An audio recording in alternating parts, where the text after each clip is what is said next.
Julie Barth is an American author, a trauma survivor, and mother of six, whose work speaks to the heart of resilience and transformation. Her deeply moving memoir, Notes from a Blackberry, chronicles her remarkable journey through love, loss, caregiving, and recovery from emotional abuse. As the founder of the Colin James Barth Outreach, Julie provides vital legal, medical, and financial resources to women led households in crisis, helping them rebuild stability and autonomy. Her writing and advocacy continue to inspire individuals to reclaim their power, heal from trauma, and find light after darkness. That was only 8 lines, and I could easily have written like 80 lines. But as I've got you here, I may as well ask you the questions. So thank you so much for joining. It's really kind. I've already enjoyed an interesting conversation before even hitting record. So I'm glad I remember to hit record. Um, I did want to start off with just by taking you back a little bit, just to understand a bit about your formative years, what sort of strength and values came into your formative years, what your earliest influences were, what were you like as a teenager and as you're growing up? So I always I love that question because I think as you get older, you forget your younger self. But yeah, I do remember I've always been very empathetic and kind of a pleaser by nature, which I think people run from. I don't run from it. I think that that makes people who they are, and I think it's a beautiful trait. I don't think that's weak. I think it's very strong to be able to put yourself out there to be heard again and again and to continue just because that's what your soul is telling you. So I grew up in a very small family, one sister, two-parent household until I was in high school and my parents split up. So I guess the normal course for some people. And then I ended up marrying my grammar school sweetheart. I moved from one small town to another small town when I was about, I would say, 8. And my very first memory is of my husband, who I eventually ended up marrying. And he was also my first kiss in 6th grade. Oh, Yeah, he was amazing. But so there wasn't really, as rolling into my adult life, there wasn't really ever a time when Colin, that's his name, was not like a part of it. mm, Um, Again, I've always really tried to be guided by the right thing. My mother is very, very independent, and she taught my sister and I very early on to not ask for help, to really not accept help, that we can do it on our own, that we don't need anyone. And although I think that has gotten me through some really hard times, I don't think I would have made it without that sort of guidance. At a certain point, I think that being so independent and not asking for help and not being able to accept help from other people has limited my ability to, sometimes find the right road. I kind of push everything away, and I'm one of those people that say, "Okay," when you tell me something, and then I turn around, do whatever I want anyway. Um, so that was kind of my upbringing. Very, again, I would say very average. Um, but I do remember being very wounded very easily that I tried to build a really big shell around. And I think from the outside, people would say I'm an extrovert, that I'm very strong. But internally, I would say that I am way more of an introvert and that I'm not as strong emotionally, I guess, as I appear sometimes from the outside. are you and your sister very alike? We are in some ways and we aren't. My sister was very motivated by success Mhm. outside of, she's a career-oriented person. She's always, wanted the nice house, the car. And again, is it because I was, different, or is it because of my life circumstances? It just kind of seemed like she was able to focus on things that she really wanted to attain and achieve, and she's done amazing. But again, I don't think that she's had the challenges that have always sidetracked me. So I think we Mm, are very alike. In fact, when I go to visit her, because she lives in Chicago, mhm. Illinois, and I'm in South Carolina, so we're about 12-hour driving. And when I will go visit her, I'll go into her bathroom or she'll redecorate, and we have the exact same everything, like down to the faucets. And so, and people say, "Oh my gosh, you guys look so much alike," but I think it's more of our mannerisms that Yeah, that yeah. people, yeah. It's funny, isn't it? The word you said then was quite alike, but she was very driven by success. And I think that's one of the challenges that we have in society is how we've been led to define success. So I don't think you were any less driven by success than she was at all, and probably more driven by success. But success for you just looked and felt very different. So when you marry your sort of childhood sweetheart, etc., what did success look like for the two of you? Do you think when you were getting married, you thought, okay, we're going to be together forever in this life and the next?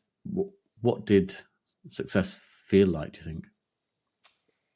Um, Colin was my best friend. So I don't even know that we ever had a plan. That was just Mhm. us. We stumbled into everything. I met back up in we had lost touch, during high school a little bit and college, and I met back up with him in a bar of all things after college. And it was like I it was almost like meeting or finding, that appendage of yourself that you didn't even know was missing. And it was from the minute that we met back up, it was like we had never parted ways. And I was engaged at the time, and he never wanted to stay stuck. He wanted to travel, and I never wanted to travel, but somehow it was, as if we were just meant to be together. We ended up, becoming best friends and then moving in together. And then I had my son, again, surprise. And it was almost like we didn't really make that many conscious decisions. We both of us were very well, what happens, is happens. He kind of fell into being a trader at the Board of Trade, and I, did my thing. I was, personal trainer. I was always doing something to fulfill, like, just that part of me that was mildly bored. But I will say that I'd always wanted to be a mom, and as we talked about before, we went on air. I'm a Generation Xer, and I think that we were the first generation that were taught or told that you can do anything. You can be Yeah. in the board. You can. But the problem that I saw is that in an attempt to allow us to do everything, it limited our ability to want to do traditional things, because that was frowned upon. It was like, oh, these feminists have worked so hard so that you can be everything, and you can be a board member, and you can go into sales. And I, as much as I appreciate that movement, and I can't imagine not being able to be in a boardroom, there are still some of us that find a calling in raising children and rearing children, and putting your heart into them. And I think that there's probably no greater job on earth. But for some reason, I think there's this illusion that it's, you're lazy, or, oh, so you're on Medicaid, you just want to stay at home. So, again, Mm. I think we just, for whatever reason, we never made a conscious decision. Our first son was born, we moved back to the suburbs, and then we had our daughter with special needs, which set us on another course, and then two more, so it was just, I think it was such a whirlwind of, since we met, things unraveling. But one of my favorite stories is tell when I moved to the small suburb that I did. I remember, and I don't know why I have this memory. I remember sitting in my friend's house practicing writing my signature because I had a crush on him, Julie Barth, Julie Barth. And when I got married to him, it just like flooded back. Like it was almost as if it was written before we even knew we were supposed to be together. So It's interesting coming from a family where you just had one sibling. Did you always know you wanted a large family? Because even yeah, I think six is still it's a big it's, number. I yeah. think three is like that's going somewhere. Three is like four, you've got to get a different sort of car, and then once you get past, I remember somebody saying, which you probably completely refute this now. They said, well, once you have four, five, six, seven, it makes less difference really. You probably say that's completely wrong, but it's not. Yeah, no, no. I always say One to three. two is a massive jump. Two to three is a huge jump. Is five to six such a big jump? Is it? Okay, so here's another one. Yeah, no, I always said three, because Hmm? once you have three, when you have two, each one of you can, part and, Yeah. yeah, the third one comes in the mix, and that's Divide and when you conquer. realize Yeah. you're out of control and they outnumber you, and it is what it is. And then you start assigning the older ones some responsibilities, or you don't even have to really in a big family. They Yeah. just Yeah. kind of pick up. But yes, I always wanted a big family, I think because my sister and I were very isolated growing up. My mother was during COVID, people would say, "How's your mother doing with social distancing?" And I would say, "My mother invented social distancing. She's all excited that we're all following along." So, we did have kind of a lonely childhood. We weren't allowed to really participate in many things. As a family, my parents really didn't have a social support network. So, if my sister and I didn't get along, it was even worse. So I Yeah. always kind of felt like you had more children, if you didn't like one, you could go to the next. And I did just like the feeling like you had family. And I guess I miss that presence in my life because I never felt like I really had the support of a family for whatever reason. And I know that's not about numbers. I think it was No, about the players in my family. yeah. I always wondered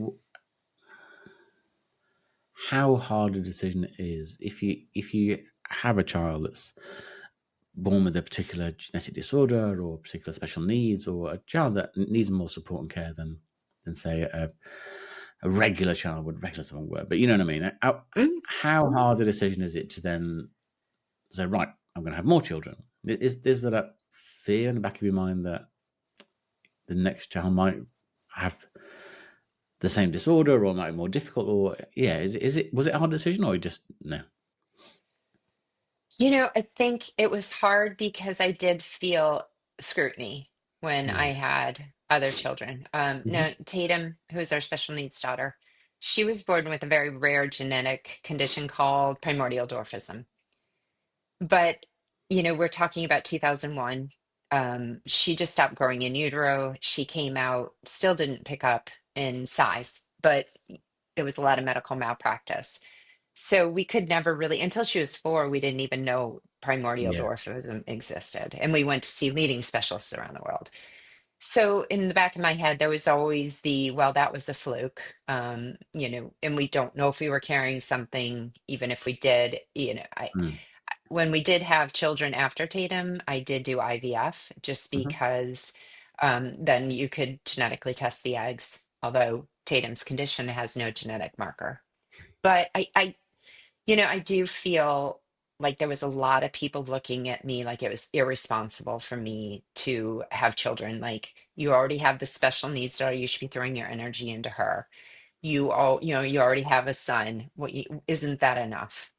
And it wasn't that it wasn't enough. It was that going through that with Tatum, 40 odd surgeries, traveling across the United States, I felt as if our family, all 4 of us, needed something outside of Tatum to Yeah. remind us that there is life outside of Tatum. Hmm.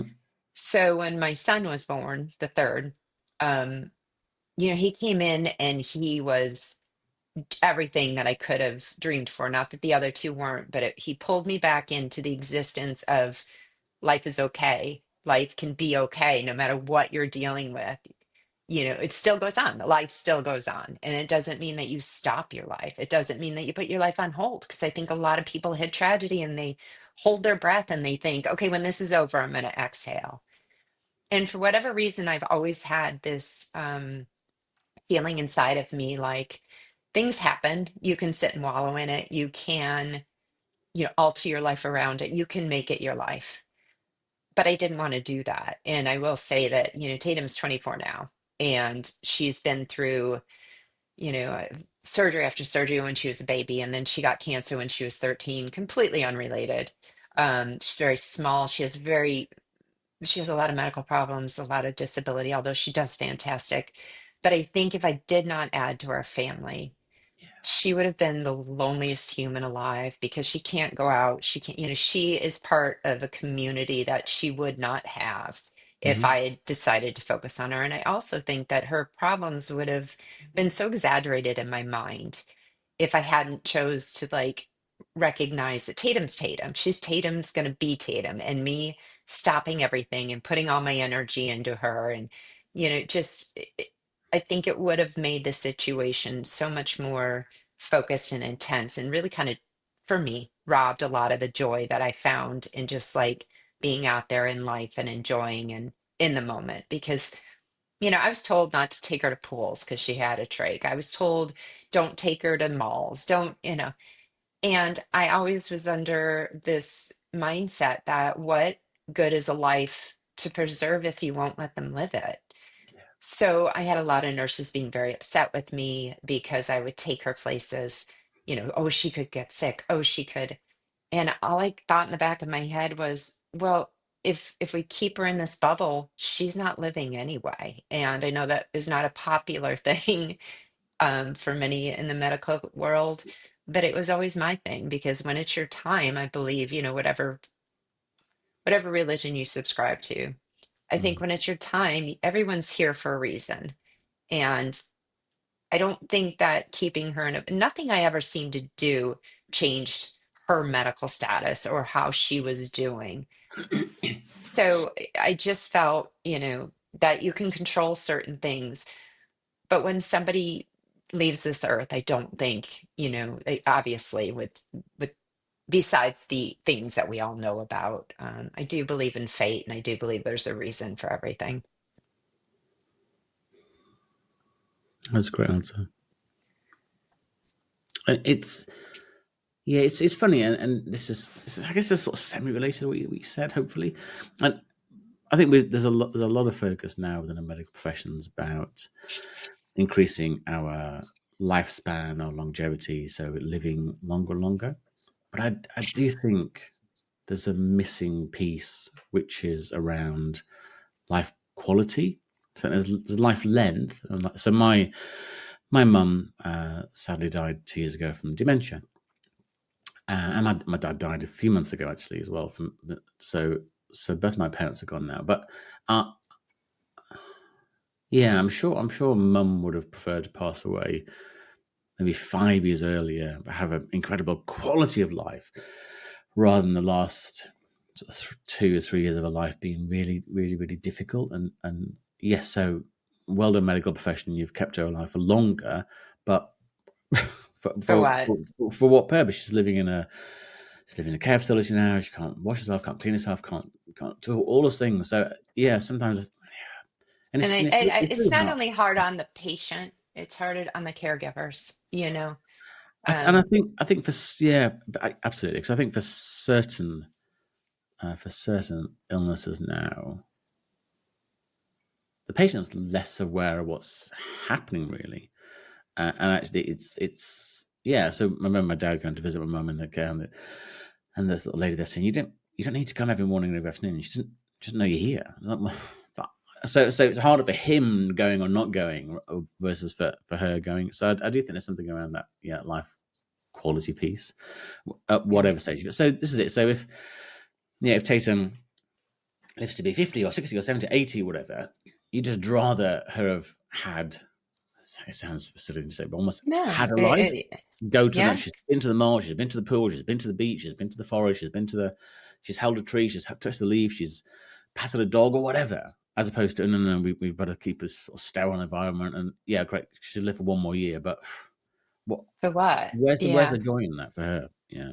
Yeah, and it's a very lonely existence. Like COVID really set her back so Yeah. much because, not only are you not living, but you're focusing on why you're not living and you're seeing everyone else live around you.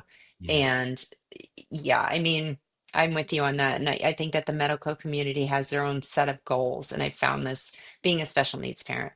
Mm. They were very fixated on, well, she doesn't remember the alphabet or Mhm. she can't count to 10. And I was like, okay, but can we, because they wanted to take her out of her classroom where she was socially happy, had friends, whatever her friends, she felt like her friends were.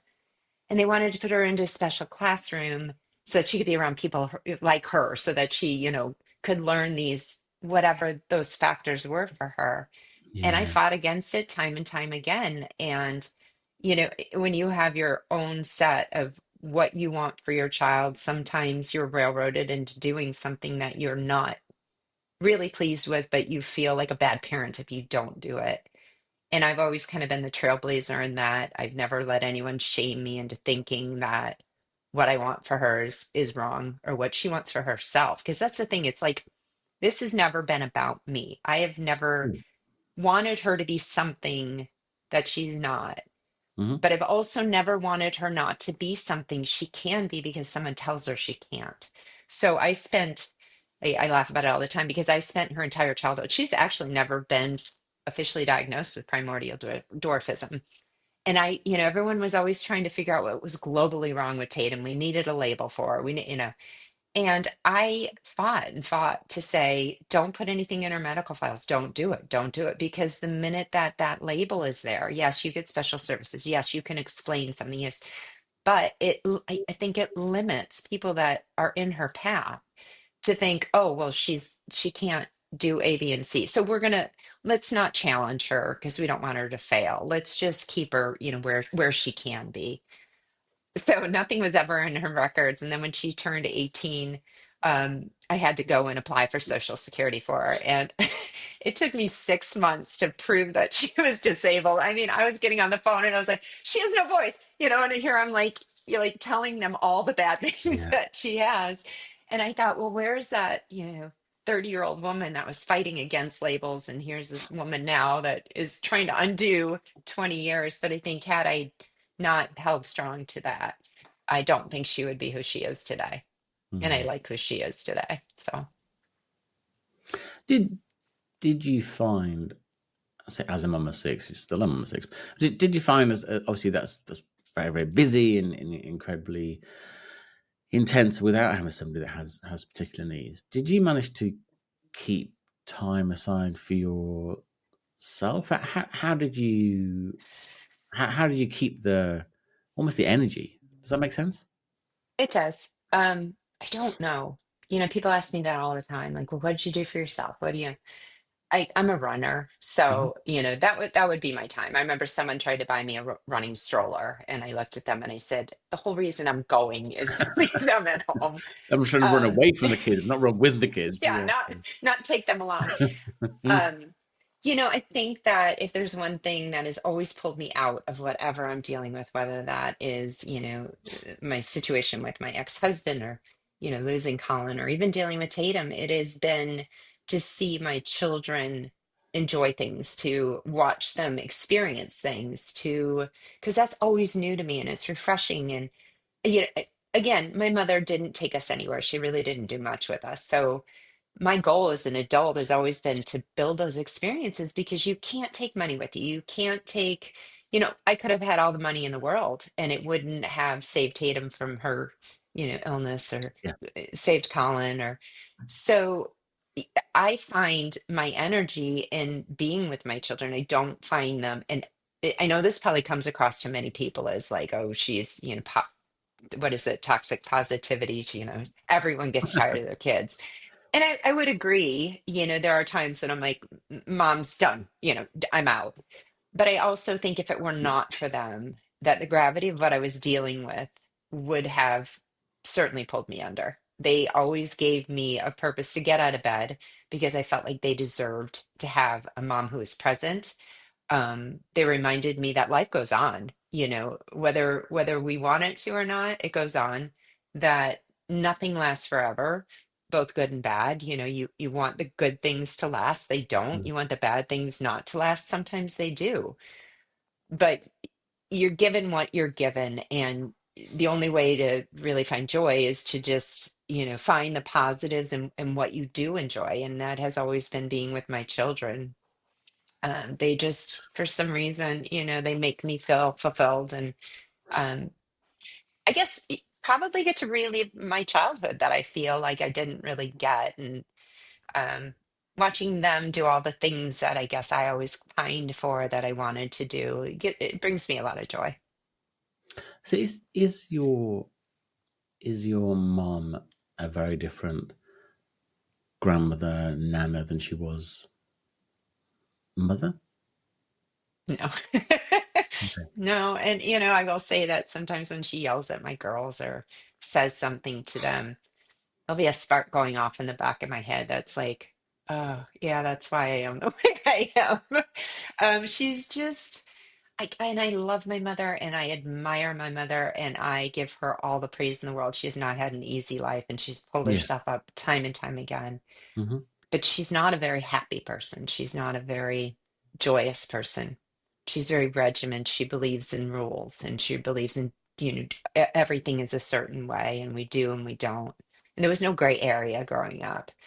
And I see that with my children, sometimes she'll step in and I think she's like, okay, I'm gonna fix these kids Yeah. because Yeah. Julie Yeah. did so wrong with them. Yeah. But then again, I don't think she judges me at all. Hmm. I think she really admires me and gives me, she encourages me. It's just she's very cold where I'm always hugging someone. I'm always, oh, tell me more. And she's very shut off.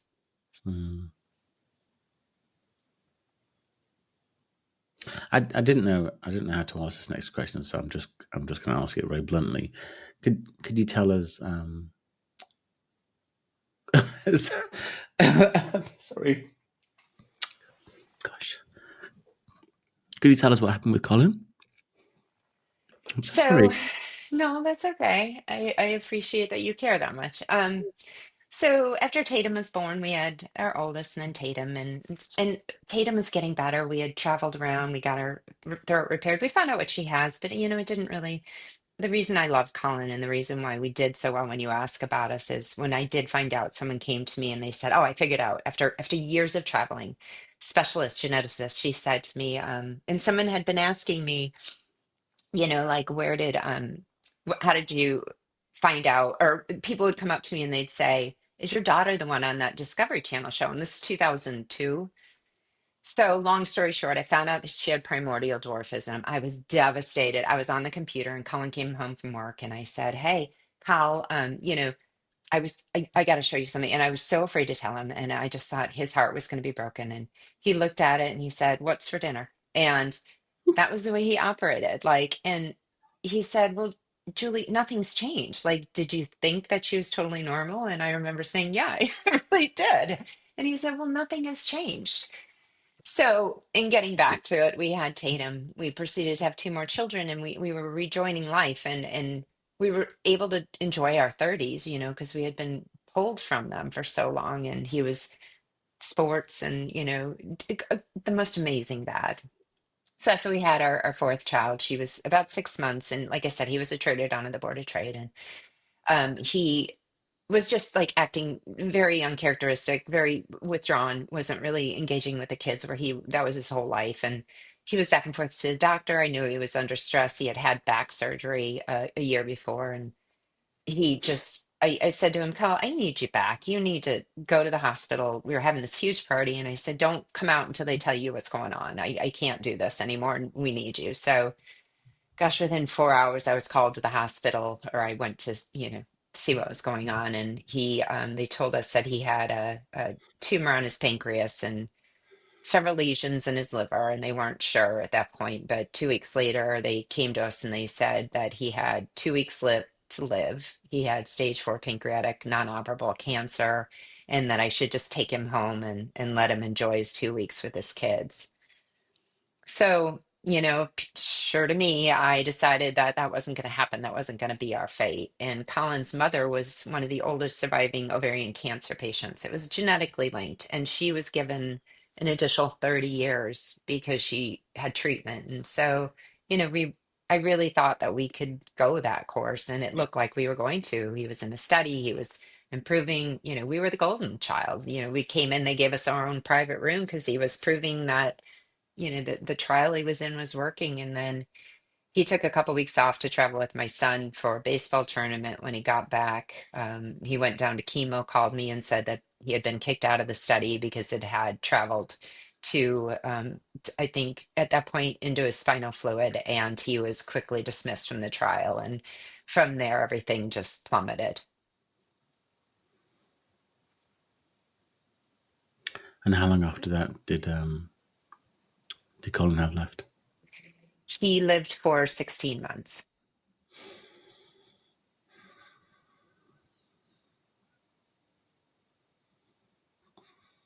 How did your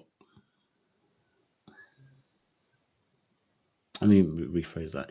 Did you did that almost make your children more valuable to you? You sort of clung to them more? Or did your experience or thoughts about being a mother change when you had such incredible Well, when loss? I was caregiving to him, yes, they were the only thing. I would wake up in the morning and I would grab them all and I would go hide downstairs with them and just watch them play because it was the only, solace that I could find, not watching him in pain, to just be with them.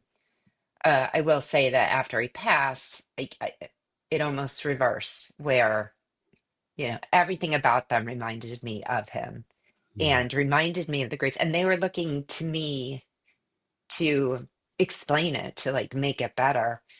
And of course, I couldn't, So I think the roles kind of reversed. Not that I think that before he passed, I was very involved in school and then after he passed, I was kind of like, you know what, let's just abandon this life. We don't need to be the boss anymore.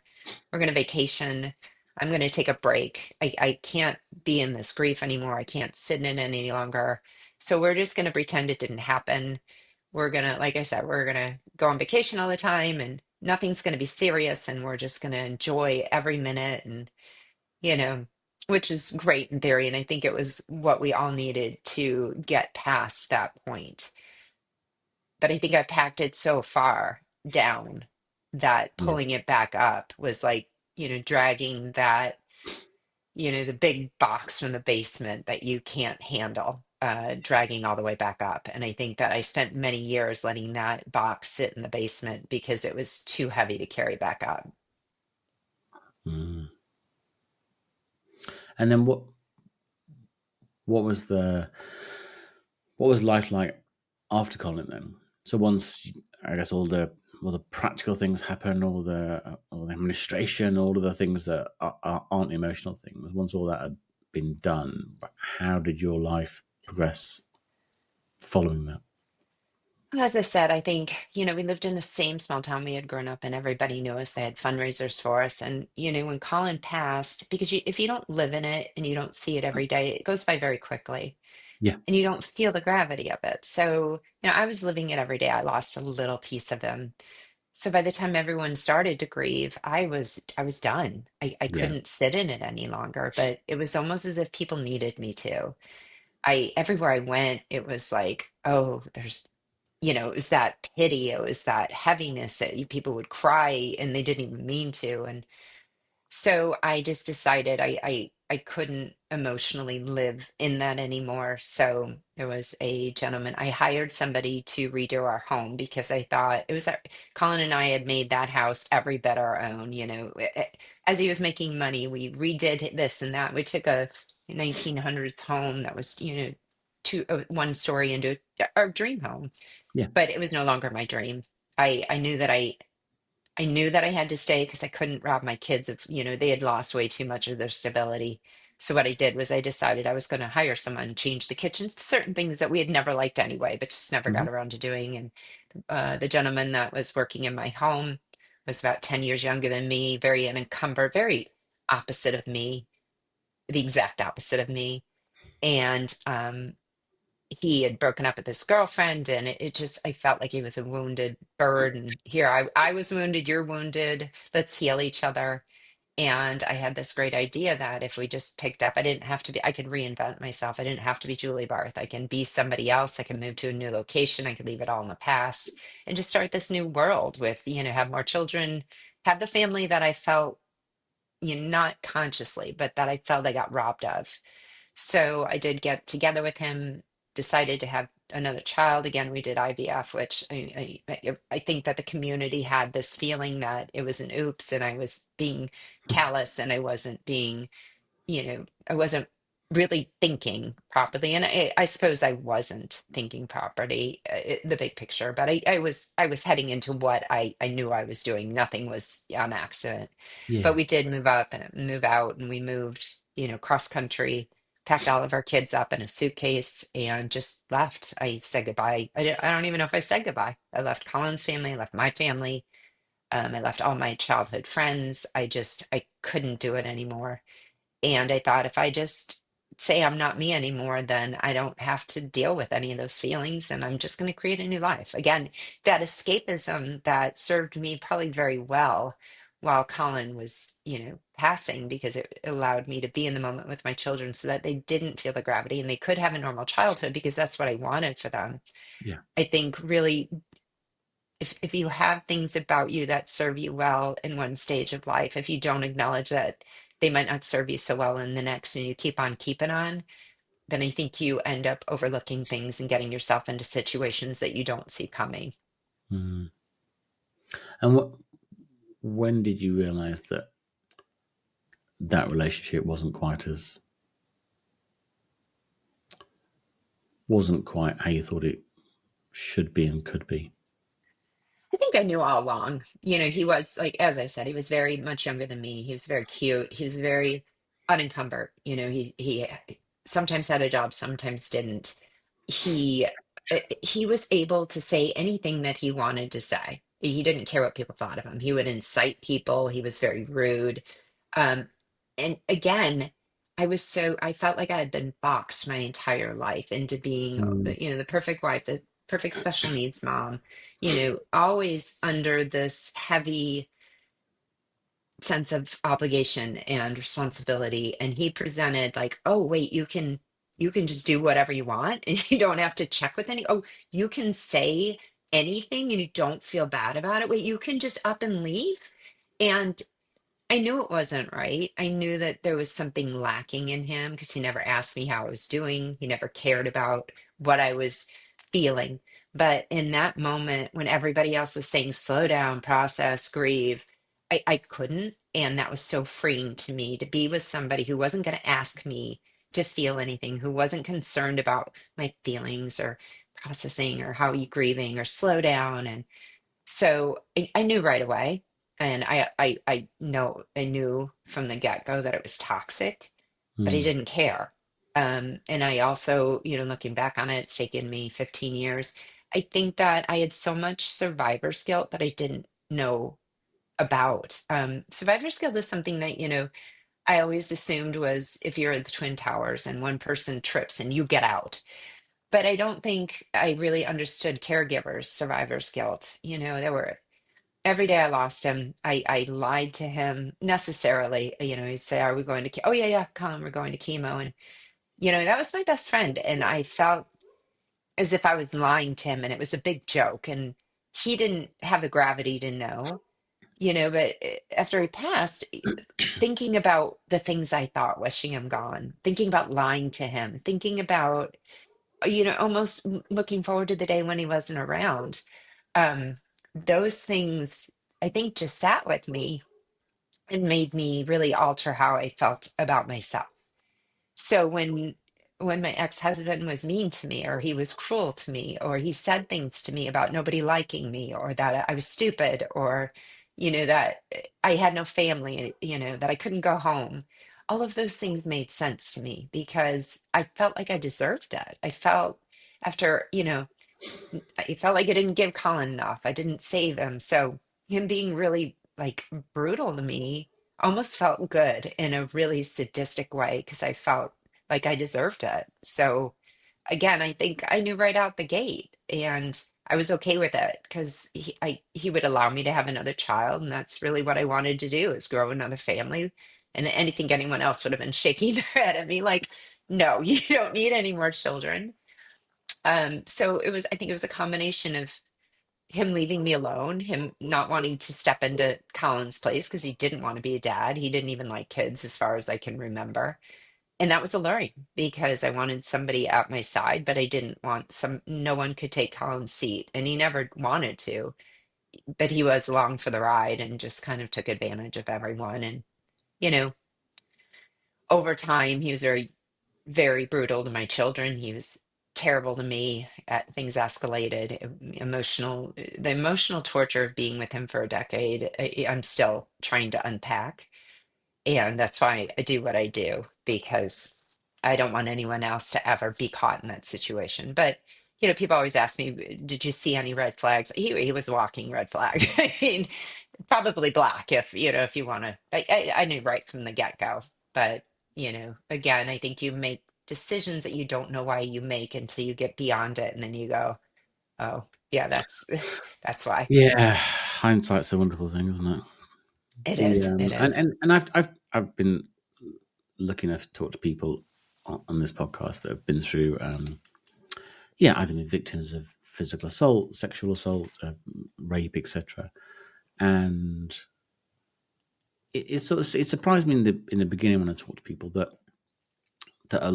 quite a few of them after the event would find themselves, if they're in a relationship, at the end of their relationship, are pulling away from their partner, and then actually going with somebody that was not a nice person at all. And I think it's you've explained it probably better than I had before. It's almost that sense of, well, I don't deserve anything better than this. I almost the cathartic nature of the punishment. And I'm sure your ex wasn't a sort of gentle, kind, considerate lover that always put your needs before his own.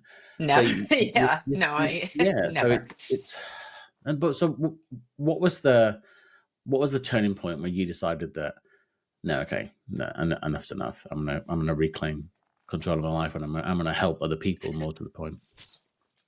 So, well, we proceeded to have two more children, and as I Mhm. mentioned before, we had moved to North Carolina, and Tatum, my special needs daughter, who when she turned 13, she came down with a rare form of connective tissue cancer, completely unrelated to anything else.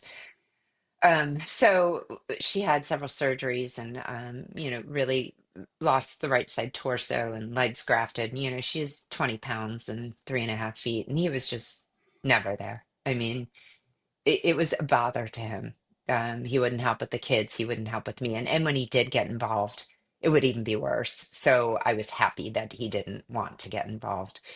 But it was at that point that I knew things were wrong. I knew things were going badly, but I felt as if I could fix it. It's that I think because I had lost Colin, I could not emotionally even fathom losing another relationship as terrible as it was.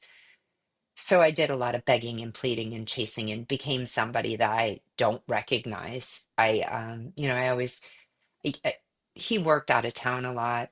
We had two very small children. So really I became mom and dad and did it all on my own. And sometimes I resented it, but looking back, I thank God that he was never here. When he was around, it was, people would scatter to their rooms. There would be loud, he was an alcoholic, he was a cocaine addict and a gambler. I mean, just like the worst of all worlds. And I think, You really went to the bottom of the barrel, didn't you? It's like, yeah, no, not bad enough. I No, did. no, okay, no, not bad enough. No, okay, all of them. Okay, yeah, he'll do. Uh, yeah, Yeah, and sorry, and how did you no, then? you're right. Yes, you're right. And it's funny. It's not funny, but I will hear people say like, "Oh, narcissists, they love bomb," and then they put. And I thought, I didn't even get the love bombing stage. He never pretended to like me No, to begin with, which is what it was. Um, but I think that I probably would have, there's a song by Halsey in the States. I don't know if, it's called Graveyard. And I used to mhm, listen to that song and literally I think I would have done anything to make that work. I would have died to keep that relationship alive. But he was very brutal to specifically to one of my sons, the younger one. And we had separated and got back together. As those relationships go, you kick them out, then you beg them back. Or if you don't beg them back, they say, okay, well, if you really want me to come back, even if you don't want him to come back. And yeah, two very little children that I knew he would use against me. I knew he would want to see them, and I didn't want to ever not. He was never in the presence of my children without my supervision ever, and I knew that that might be a possibility. Again, I don't know that I did it consciously, but looking back on it, it made sense why I stuck with it as long as I did. mhm, But my son came to me and he said, Mom, he's threatened to kill me. He's threatened to kill you. I've lost my childhood over this. I can't come out of my room. When I hear that front door close and I know he's here, I won't come out. Um, he confessed that he had slept with like a baseball bat or whatever. Um, just terrified as a child. And it was in that moment, and that was literally the turning point when I thought, I thought I was doing such a good job of separating everyone and keeping everything separate. And he was never there. These were the excuses that I told myself. But in that moment, I recognize that, I say I love my children. I say that I'm mom first. I say that I would die for them, but I wasn't being that person, because if that was his reality and I did not take the time to acknowledge it, to do something about it and to make it stop, Mm. then, shame on me. So it was, if I can't get out of this because I think I deserve better, they do. And it was at that moment that I thought, I don't care what it takes. I'm never going back to that again. And so, we decided to separate, and he moved out of state because he was working out of state. He never came home anyway, and he had papers that he was going to sign. Everything was mine. I owned the house. He never worked. He never contributed. And so he said, I don't want anything. I'm just going to leave. You can have everything. You can have the house. I don't care. And so he sat on the papers for 6 months. And in the state of South Carolina, um, you have to be separated for an entire year before you can even try go to divorce process. And during that year, if either one of you dates or does anything, then it's considered adultery. Well, we were coming from Wow. Chicago where you needed 30 days.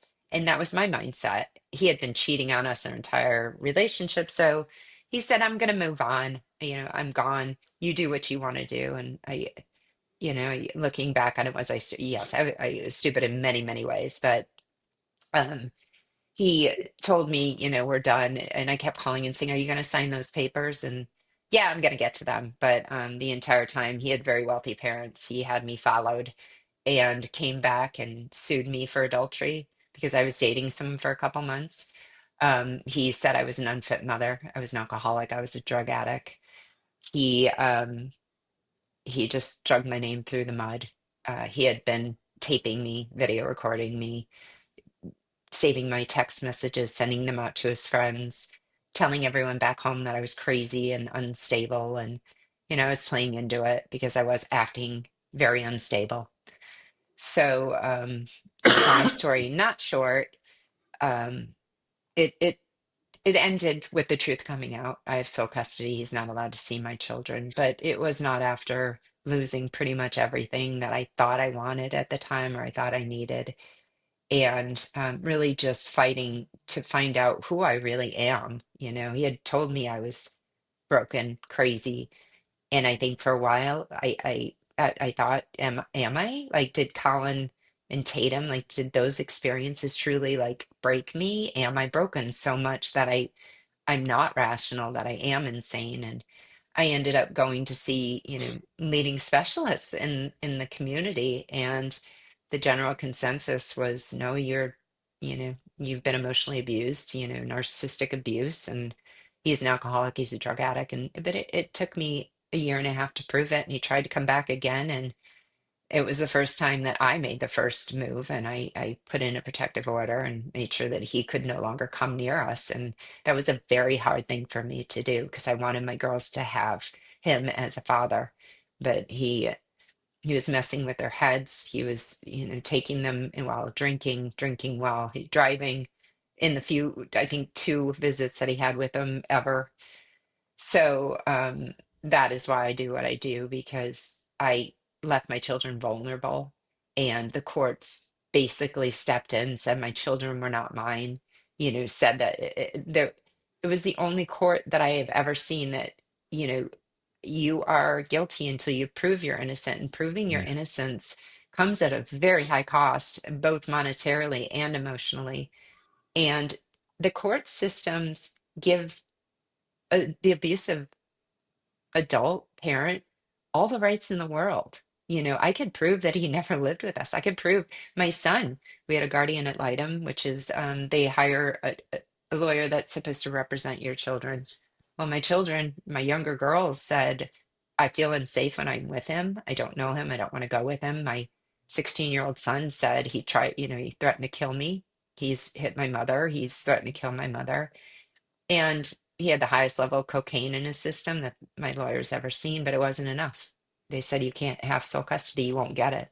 You have to wait. You have to keep writing things down. You have to keep journaling. You have to set him up for failure. Well, when you set him up for failure, that means that you put your child in jeopardy, because I had to leave him take my children away from me, not knowing if they'd ever come back, not knowing if they'd come back alive.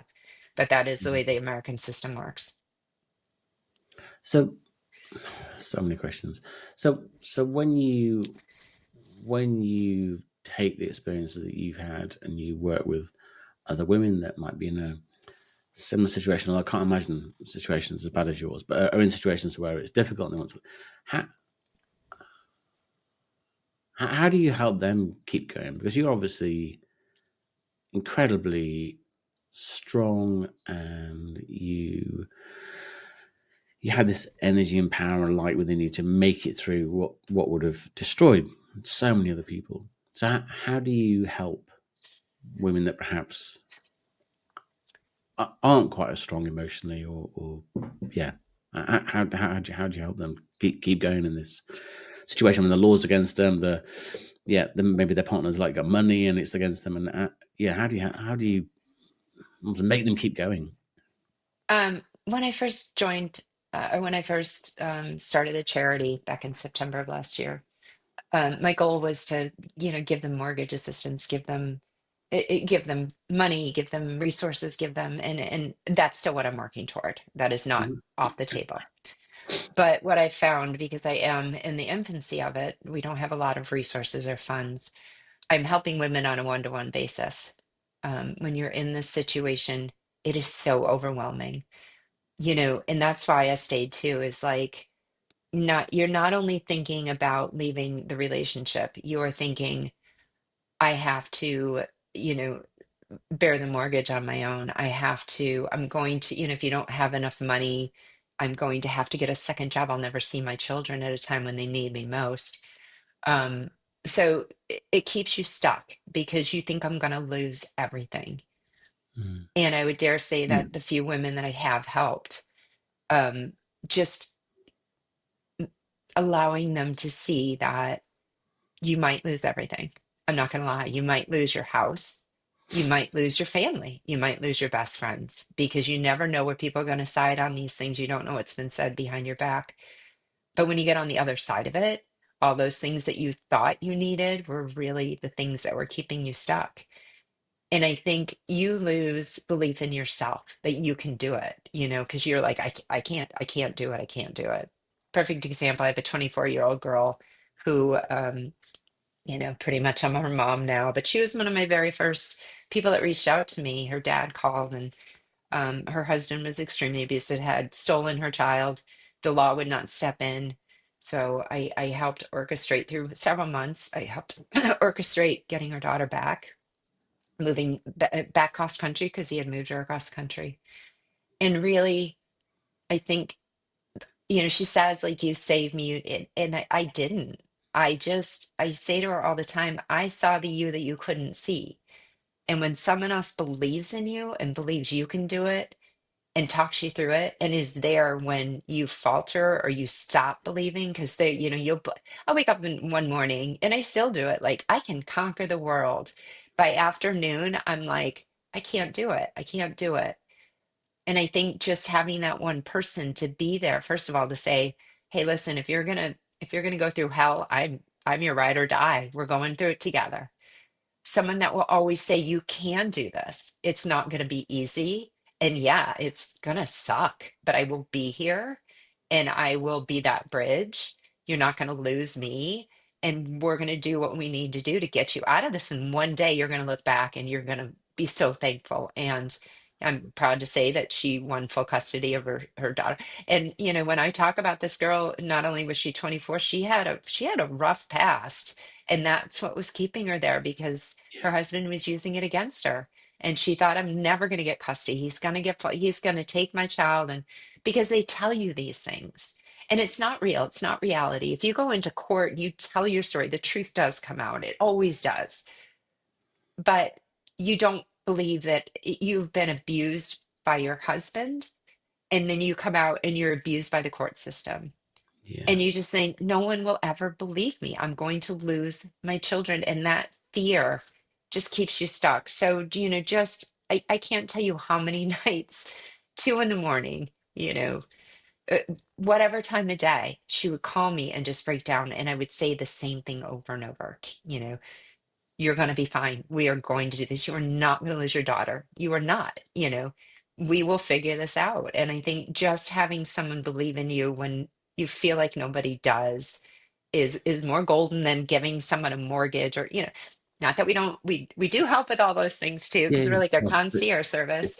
yeah, But I think that that's the best thing that I've been able to give any woman that's come to me. And there's been 6 or 7 now that they're all success stories. And again, not because of me, but because I finally I was able to reflect what I saw in them to themselves. And I think in seeing me and what I've gone through and that I could make it, it gave them, well, if she can do it, I can do it too. And she's going to help me and guide me, and just having an action plan and knowing that you're not going to be alone, because you lose your family, you lose sometimes your income, your home, your car, you're stuck, you don't have anyone. And I do have a lot of these women whose parents will not support them, will not pay for them, they have nowhere to go. yeah. um so yeah, I think it's just reminding them that before they met this person, who they were before they met them. How did you find the process of writing Notes from a Blackberry? Did it feel quite cathartic, or was it quite healing? Did it help you process what you've been through? And I get sorry before that actually, Yeah. why did you decide to write it? So obviously life's full enough as it is, and then yeah, and then what was the process like? So I actually, Colin, we had 4 little kids, like I said, so we would go down to chemo on Tuesdays, and I was the only one there, and I thought it was going to be a great time for us to reconnect because we had spent this crazy ride of 6 years with Tatum, and Reconnect he at was, chemo. yeah, and he was so sick. He didn't want to be bothered, so I had a Blackberry. And the nurses, they come around, they chit chat, they make small talk. And of course, I was just coming off of like unpacking everything that happened with Tatum, because we had found out, and not only what she had, but all of these medical malpractice and the way that people had really hurt her, and all the wrong things that they did and that I had to swallow and eat. And, I bring her in for like a regular routine checkup. The next thing I know, she's flatlining. So I would find that the nurse would ask, and I'd be like, "Oh, you want to know a story?" And I just, I always call it like throwing up my story on them. And then, I kind of just thought, well, maybe I'll just write it all down. Tatum, maybe. And I did. I just started like telling our story. And I guess in the back of my head somewhere, I felt as if I knew my children would probably never meet Colin. And you just assume that your children know your history and your stories through genetics. You don't think to tell them, oh, this is how we met. This is, and so I started writing Tatum's story just to unpack it and write it all down, because no one would ever believe the things that she's been through. And it just necessarily flowed into Colin and my story, and it became real time. And the book really ends the day that Colin passes. What I would do is write it, and then I'd email it back to myself, and I pieced it all together at the end. And it sat on my laptop for 12 years. After my divorce, I opened it up, and I had become a writer only because I don't have any formal training. I actually have a psychology degree and a master's in public health, but I couldn't find anything to do to stay with my kids so that I didn't have to work outside the house. So I became somewhat of a professional writer and opened it up. And one day I thought, I had been putting it off for so long because I didn't want to acknowledge and read it, but I thought it's time to unpack it. So I read, from front to end, and I thought, gosh, as crazy as all that was, like the craziness didn't even start until after he passed. And so I passed it along to a couple people. Again, I wrote it for my children. I never meant to, put it out there, but people read it. And, I think that their takeaway of how lonely I was. And, you know, that's what they read in my writing. But if you had asked me 15 years ago when I was going through it, are you lonely? I would say, no, that's not a feeling I have. So I really felt as if it could benefit people who are going through caregiving in the stages of it, not only to recognize that, you're not alone, um, but more so because I felt as if it could be a continuation, which is why I wrote the second book and I'm on my third, is because, had I think ever stopped to process the feelings from the first book and to take help from other people, to talk to people who, even though everybody seemed like they didn't want to hear it, because people don't like uncomfortable things. I think had I really Mm. voiced how I was feeling and taken the time, then I probably wouldn't have swung right into the second situation. So I decided to release that. Tatum, my special needs daughter, is an amazing artist. So I wanted to tell her story because she wants to sell her art. And, it's good. But then when you read that she shouldn't even, there's no reason why she should be here. I don't, I'm not somebody that listens to the medical profession and their prognosis and their, forecasting, but she's been given 24 extra years and I don't know how many more she'll have, but she just wants to make a difference in the world. And if I could facilitate that, that's why I put everything together and it just kind of all naturally clicked that, this is something that the world needs to know about because there's so many lessons to learn in so many different ways to so many different people in traumatic situations that that's all I really want to come out of it, which necessarily led into my charity. And I don't know, I've always been, I told Colin when he passed that his death, all of his struggles would not be for nothing, that something good was going to come out of it. And I delayed that and put it away. And then when I went through the divorce, it was almost like Colin was like, "I'm glad you're back. Now, do what you said you were going to do," and that's why I did. So, Do you, do you find it very hard to, and maybe you don't, so this is a foolish question, but do you find it very hard to be a little bit removed from the situation that your clients, women, bring to you, because you've lived so much, this is your life. I have a real fear that it's the one day it's going to overwhelm you, that because you hear these terrible story that this lady with this person or the lady with the person, and the one, maybe one of the women that you see, sadly it doesn't go her way and her husband gets custody of the children, and heaven forbid something terrible happens to her. I just, yeah, I just I just want to reach this screen yeah, and no, hug you now. I want to I want to I want to protect you yeah, from no, yourself almost. That sounds terrible? Such a no, silly no, man thing no, to say, but I do because you know what? I was on the phone 2 nights ago. Someone had called me at like midnight, or it was 11 o'clock, and I was helping her with her homework. I know it's too late anyway, but and I caught myself thinking, there has to be some boundaries that you're going to put on this. And again, that's why I think our charity is evolving. That's why yeah. I've not gone out and fundraised yet because I don't Mhm. know where I want to throw my energy. But what I see for my future is taking kind of a step back role in all of this and creating a mentor program. So it's not me taking on 100 women at a time. It's me taking on the 24-year-old. And when she's done, she'll take someone on. And then when that person's done, and building a community of strength so that, there is strength in numbers. And trying to work on it from many different angles, not just the counseling, not just the mentoring, Yeah. working on the family courts. And I just, you know, I feel like every little bit helps. And through everything I've been through, and this is the last story I'm going to tell, but when Tatum is really sick and I couldn't get her out of the hospital, she had a trach. And America, the insurance is just ridiculous. And they were telling us that Tatum could come out of the hospital with a trach without nursing care. And it wasn't feasible. I had a son. You have to stay up all night and watch her.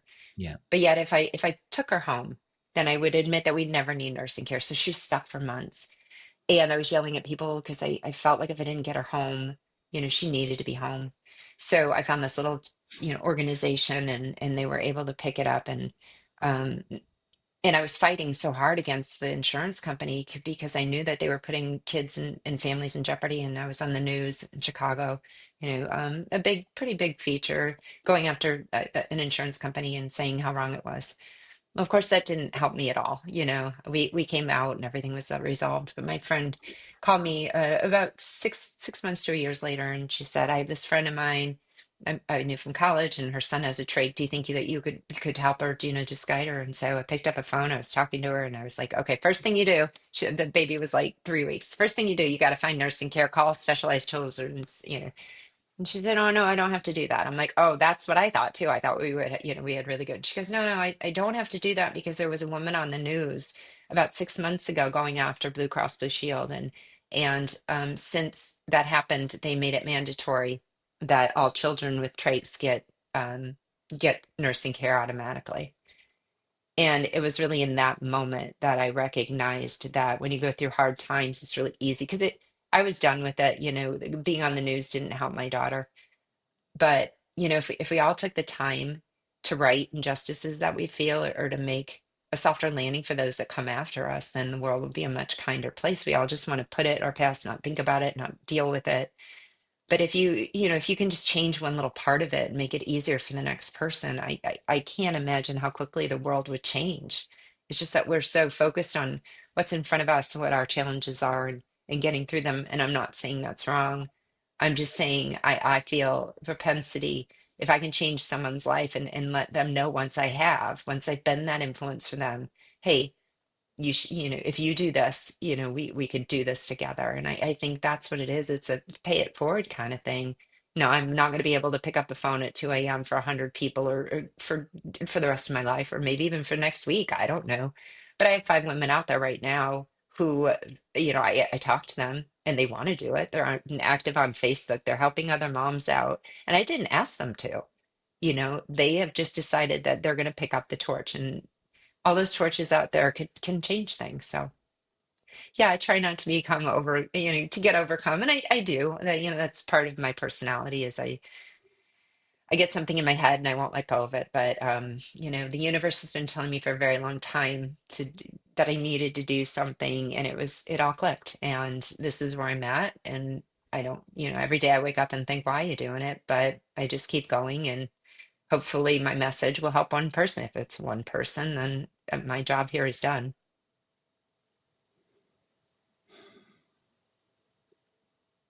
I don't know what to say.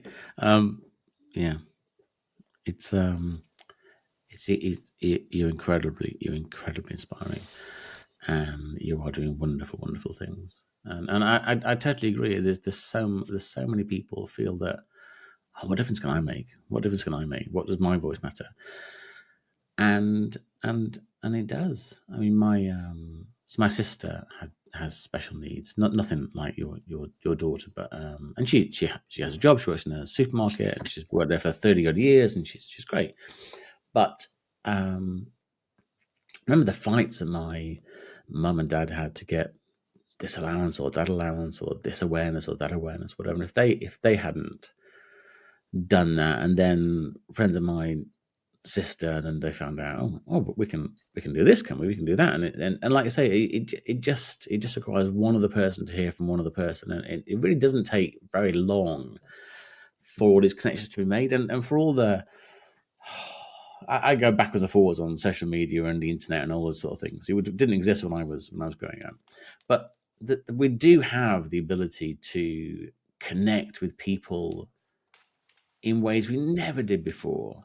We can find people that have similar interests and ambitions, similar needs. And I think one of the wonderful things that you're doing, and it's a great word you said before about being a sort of concierge, is being able to guide people to the right places. Because sometimes it's bloody hard to find. You want something relatively simple. It's, where do I start? And you think you found the wrong thing altogether. And the court systems they're not intentionally trying to screw you up, but it's very complicated. And if you haven't got a bachelor's and a master's and you're sort of college educated, whatever, it's really hard. And the people that often Even need the even if most you help, do, it's and if you very do, it's hard. exactly, yeah. Yeah. And And often the especially people when that you're need the in a most help, time of, yeah. you're in a time of crisis. You don't have time Absolutely. to sit around Yeah. and take it apart and research it. And so, No, yeah, and part definitely. of our mission is compiling databases so that someone comes to us and we're like, you can get your mortgage here, you can get your, and then what can't you do Just so we can help you here? yeah, and that's a really great thing to do. So it's such a hard question to easy question to ask, but so hard to answer. What does the future look like then? What are your? I know the charity is still relatively new, and you're still trying to find its exact focus, and before you go fundraising, etc. What do you have a thought for what the next 5 years will look like?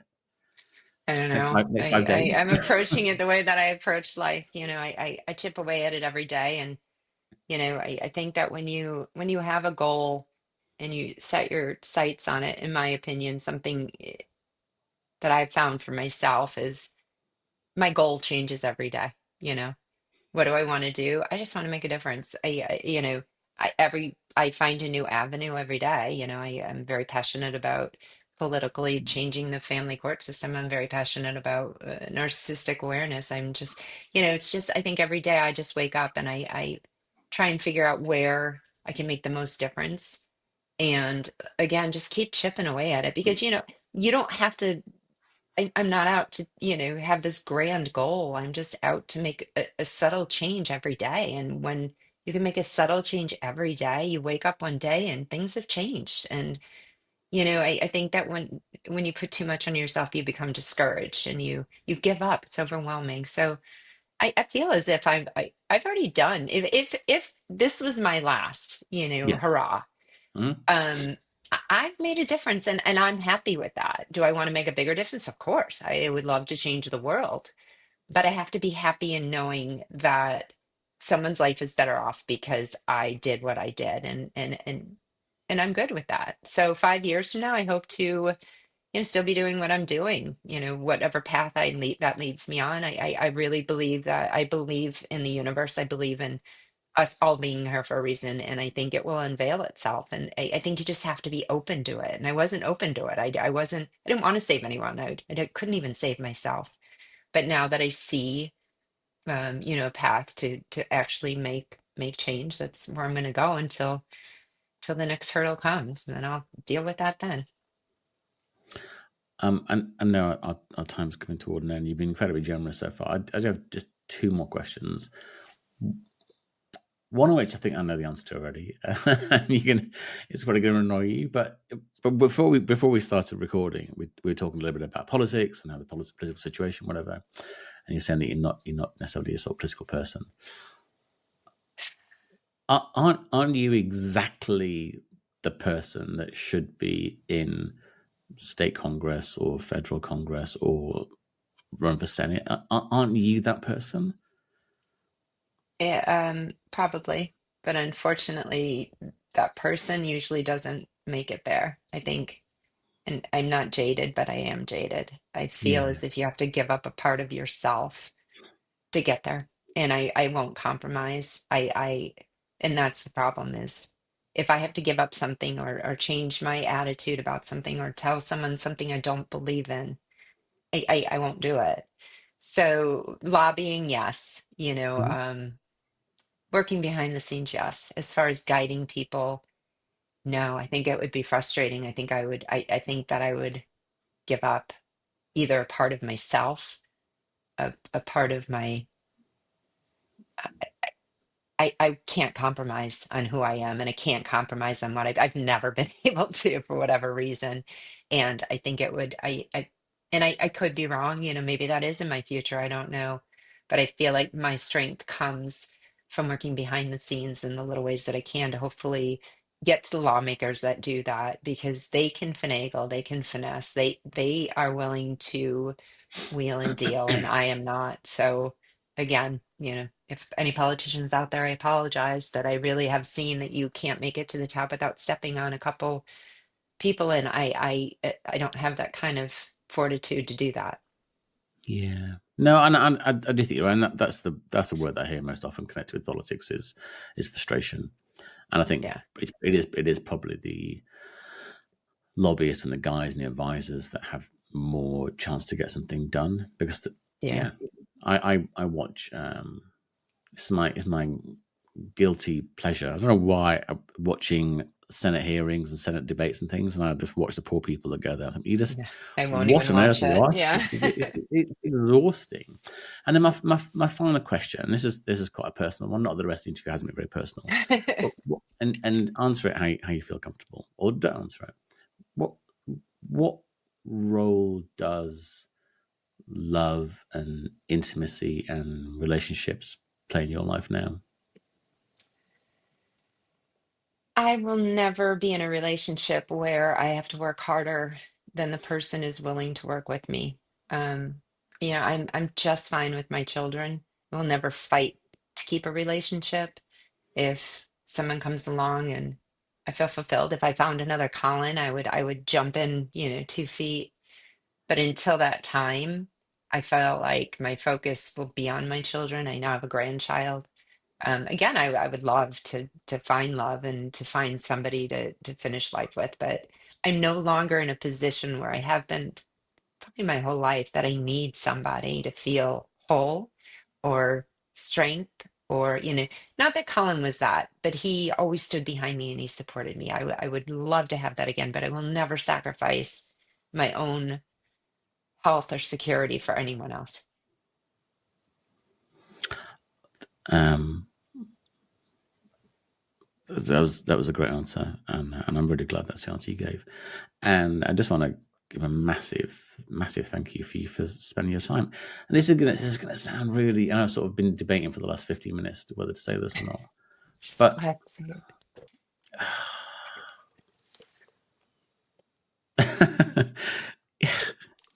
you're kind of like an angel, really, in the things that you've been through. Sorry, I don't know you at all, and I don't know why I'm like this, but just yeah, you've been through so much that would have destroyed so many people, and you've come out of it, and your thought hasn't been to right. I'm going to go away and just, yeah, live in the south of France or in Florida and just enjoy the sunshine. Right, Well, I mean, that might be my next 5 years too. I'm gonna put all this sort of shit I've been through, and I'm gonna make other people's lives better, even if it's one person. So on behalf of them, thank you for doing that, and on behalf of me, thank you for being willing to spend time talking to me. It's been absolute privilege. Well, thank you.